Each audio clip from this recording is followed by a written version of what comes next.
All right, legends. Rufus here. How you doing? You all right? I am going to read you another chapter of my book. Pixie Star and the Pocket Watch of Doom. You can actually buy this book through my website if you want to. You know, you could do a little read-along thing. You know, get the book, listen to the podcast. You go to my website, rufuscribbles.com. And you can buy it there, and you can support this poor little starving artist by buying my books, buying my merch, sharing my videos, liking them, telling people about me, and yeah, maybe I won't be a starving artist for very long. With your help, that would be lovely. So anyway, here's another chapter. Chapter 12, in which our heroes find a door to another dimension. Star reached into his bag with his remaining good arm as Fandango went about trying to calm himself down and shrink. Hazel winced from the pain of her dislocated shoulder. Hold on, I've got something that'll fix us up in no time, said Star, and he whispered into the bag and brought out a small vial containing what looked like liquid sparkles. You get enough injuries, and you tend to find good remedies. It wasn't just the shoulder that was giving Hazel problems. There were the dozens of cuts, scrapes and bruises from being stuck inside a bubblegum troll, and crash landing from a deathly fall to think about too. She stung and ached all over. She began to wonder how they could possibly go on after such horrible injuries, but was surprised to find that she had absolutely no intention of giving up the chase. It seemed this adventure stuff was getting under her skin, and she liked it there. She wanted to keep as much adventure under her skin as she could. As if reading her mind, Star said, "Not too much for you, is it, Hazel?" And he popped open the vial of sparkles. "Are you kidding me? This is the most fun I've ever had." Star smiled a hearty smile. He started thinking that this team-up might not have been such a bad idea after all. Sure, Hazel had managed to get them all into a sticky situation by falling over, but that didn't really matter. After so many hundreds of years of adventuring, he knew one thing for certain. When things go wrong, they usually go back the other way and go right in equal measure. After all, if he hadn't met Hazel, he wouldn't have found out that bubblegum trolls became very friendly once you'd calmed them down. He had two favourite phrases: roll with the punches as they always knock you in the right direction, and every day's a school day. Even though he'd not been keen on taking Hazel and Fandango with him, he was beginning to realise that it may have been a far better idea than he'd wanted to admit. Star had been travelling for so long on his own that he'd become a little bit stubborn about it. Of course, his mum had always known this and was glad that she'd made him unstubborn himself a bit. Star emptied a pinch of the sparkles onto his hand, grimacing as he did so against the dislocated shoulder. "Whew, I'll do me first. That way I can be better at fixing you once my pain's gone." Hazel was very curious, but after everything she'd seen over the last day or so, she was sure that whatever was about to happen would be quite miraculous. And miraculous it was. Star whispered something in a strange language that sounded more like clicks and giggles than words, and sparkles sprung to life. They rose up and started spinning around Star's body like a tiny tornado. Star's hair was whipped up and whirled as the dust-sized multicoloured specks flew around him. They spun about a metre away from him, slowly getting closer and closer until they seemed to spin all the way through him. A strange golden glow came from Star's skin, and to Hazel's amazement, all of his cuts started to simply close up. Bruises disappeared like puddles in a desert, and his dislocated arm popped itself back in with an uncomfortable-sounding crack, and then there was stillness. Although Star's injuries had healed, he looked pale and weak. "Oh, healing sure does take it out of you," he muttered breathlessly. He plunged his hand into his satchel again and brought out a cup of nectar tea. After a single sip, the colour was back in his face, and the light in his eyes glowed all the brighter. "Wow!" Hazel and Fandango both said together. "Right." Star hopped to his feet. "Who's next?" "You go first," smiled Fandango and nodded to Hazel. "Look at that," she said. "Angry to kind in one day. Thanks, Fandango. You're marvellous." Within minutes, they were all healed and full of nectar and ready to bounce into action. The problem was, though, that they weren't exactly sure where the action should be bouncing to. They'd come to Fandango's homeworld to see if they could retrace his steps. It seemed that his memory hadn't been jogged much at all before they'd encountered the giant bubblegum troll, but something about the place they stood in seemed familiar. "It's more like a feeling than anything else. Something about this place feels familiar." Something about the way that the newborn troll vanished. Vanished? Quizzed Star. Did you see it vanish? Yeah, just over there at that rock face. Star was a hyperactive child at the news. He was a bloodhound on a scent. Fandango led them over to the rock wall that he'd seen the troll run into before it vanished. Ooh, can you feel that? Said Star excitedly. Yes, I can. There was an equal amount of excitement in Fandango's voice. What?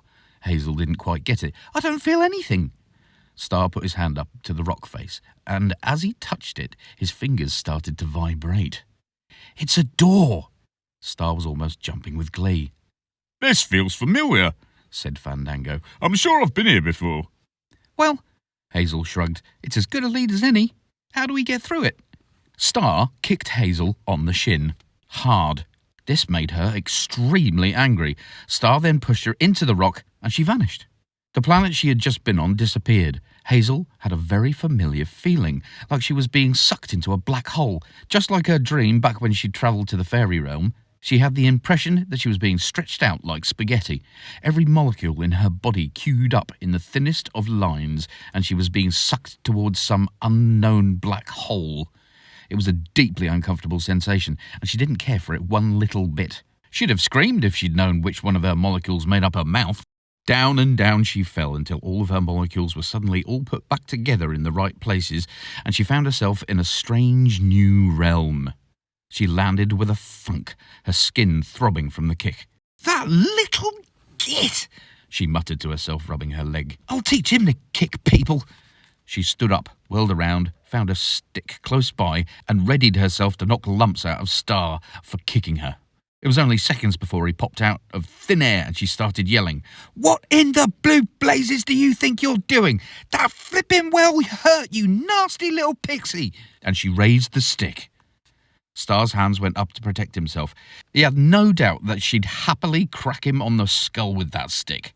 Wait, I can explain! But before he could say anything else, Fandango, now a good deal larger than he'd been a few moments earlier, fell out of a thin air and knocked Star to the ground, sucking him into his pink blobby body.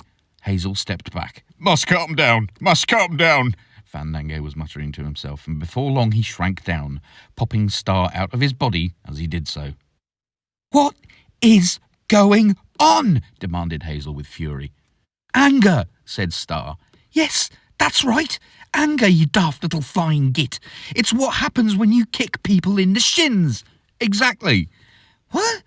It was an anger door. A what now? An anger door. You have to get yourself good and angry before you can go through it, or you'll get stuck half in and half out of it. I had to make you really angry. Well, you could have told me that. No, I couldn't. If I told you to be angry, then you'd be aware that you were being angry for a reason, and it wouldn't have worked. You'd be stuck. Oh, Hazel started calming down. Still, you could have just flicked my ear or something. That really hurt. I'm sorry. It was a spur-of-the-moment thing. I can be a bit impulsive sometimes. I'll say, Hazel grumbled, if it'll make you feel any better, you can kick me back if you like. She did. Ow! Blimey, Hazel, I didn't mean it. Well, you shouldn't have said it then, should you? You're right about one thing, though. I do feel better. They both rubbed their shins. Where are we? Asked Fandango. Star looked around. They were standing on a huge marble platform on top of a mountain. The sky was a deep blue, almost purple colour with no clouds. The landscape was made up of thousands of tower-like mountains, each with their own platform on top, made of various smooth stones, football pitch-sized, flat, glimmering gems. Fandango saw a bit of pink clay at the edge of the platform they were standing on. Oh, look, here's a piece of me over there, he said, and wandered over to it, sucking it up into his body. I was wondering where I'd left that. We must be on the right track, he beamed. He smiled for a moment, then he looked at Star, who looked like he was about to have most of his stomach fall out of him in alarm. What's wrong? This isn't good, Star gulped. What's not good? Asked Hazel. There came a nasty, guttural, giggling sound from all around them. Every edge of the platform seemed to be hiding some manner of nasty, cackling being.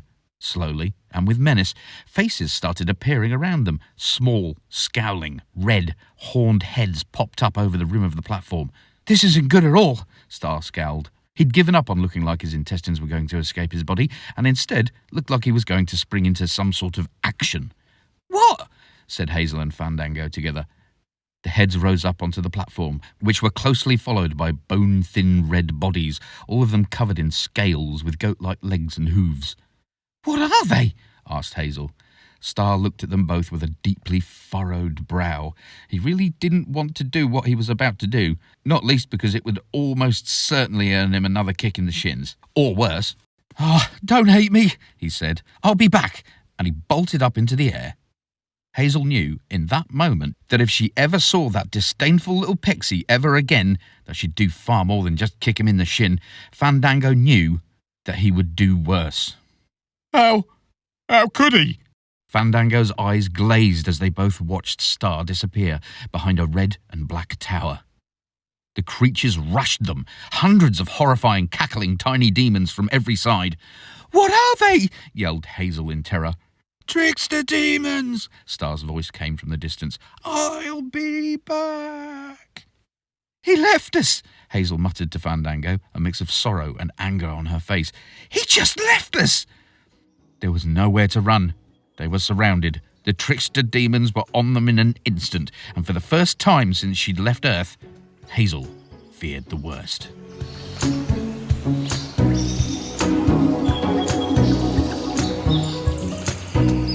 Awesome. Brilliant. Thank you so much for coming and hanging out with me and listening to me yabber on with my book. I love doing this. It really makes me feel good when you guys come along and listen. And I'd love to keep doing it. And if you want to keep listening, you can go along to my website, rufuscribbles.com, and get stuck into the books, get stuck into the merch, tell people about me. That'd be great. It'd be really helping me out. Love you loads, guys. You are legends.